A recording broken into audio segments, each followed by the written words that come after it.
டயபெட்டிஸ்னு சொல்லக்கூடிய சர்க்கரை நோய் பிரச்சனைக்காக பல வருடங்களா மருந்துகள் எடுத்துட்டு இருக்கீங்க. ஆனாலும் சர்க்கரையின் அளவை குறைக்க முடியலன்னு ஃபீல் பண்றீங்கன்னா அவசியம் உங்களுக்கான பதிவு தாங்க இது. வெறும் மருந்துகள் மட்டும் எடுத்தா போதாதுங்க. அதோட சேர்த்து உணவு முறை மாற்றம் மற்றும் எக்ஸசைசஸும் செய்யணுங்க. ஏன்னா பல ரிசர்ச்ல என்ன சொல்றாங்க அப்படின்னா எந்த ஒரு மருந்து எடுத்தாலும் 100% கிளைசிமிக் கண்ட்ரோல் ஏற்படும் அப்படின்னு கிடையாது. அதோட சேர்த்து எக்ஸசைசஸ் மற்றும் உணவு முறை மாற்றமும் செஞ்சா தான் பெஸ்ட் ரிசல்ட் இருக்கும்னு ப்ரூவ் ஆயிருக்குங்க. எடுத்துக்காட்டா 2002ல அமெரிக்கால டயபெட்டிஸ் பிரிவென்ஷன் ப்ரோக்ராம்னு சொல்லிட்டு ஒரு ஆராய்ச்சியை ஆரம்பிக்கிறாங்க. அதுல சர்க்கரை நோய்க்கு ஹை ரிஸ்க்ல இருக்கிறவங்க, ஃபேமிலி ஹிஸ்டரியில டயபெட்டிஸ் நிறைய பேருக்கு இருக்கணும், அது மட்டும் இல்லாம ரொம்ப உடல் பருமன் அதிகமா வச்சுக்கிறவங்க, குளுக்கோஸ்னுடைய அளவு ரத்தத்துல நார்மலை விட அதிகமா இருக்கு, ஆனா டயபெட்டிக் ரேஞ்சை விட குறைவா இருக்கு, இந்த மாதிரி இருக்கிறவங்களை என்ரோல் பண்றாங்க.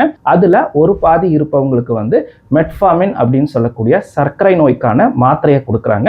இன்னொரு பாதி இருக்கிறவங்களுக்கு எந்த ஒரு மருந்தும் கிடையாது, வெறும் டயட் மற்றும் எக்ஸசைசஸ் தான். இந்த ஆராய்ச்சியில இருப்பவங்களை ஒரு 3 வருஷம் கழிச்சு ஃபாலோ அப் பண்றாங்க. அதுல மெட்ஃபார்மின் மாத்திரைகள் மட்டும் எடுத்துட்டு இருந்த அந்த குரூப்லங்க ஒரு 31% பேர்த்துக்கு மட்டும்தான் சர்க்கரை நோய் வராமல் இருந்துச்சு. மீதி இருக்கிறவங்களுக்கு எல்லாம் டயபெட்டிஸ் வந்துருச்சு. இரண்டாவது டயட் மற்றும் எக்ஸசைசஸ் எடுத்துட்டு இருந்தாங்கல்லங்க, அவங்கள 58% பேர்த்துக்கு சர்க்கரை நோய் வராம இருந்துச்சு. ஸோ இதுல இருந்து அவங்க என்ன சொல்றாங்க அப்படின்னாங்க, வெறும் மருந்துகள் மட்டும் எடுத்தா போதாது, டயட் மற்றும் லைஃப் ஸ்டைல் மாடிஃபிகேஷனும் ரொம்ப அவசியமானது அப்படின்னு சொல்றாங்க.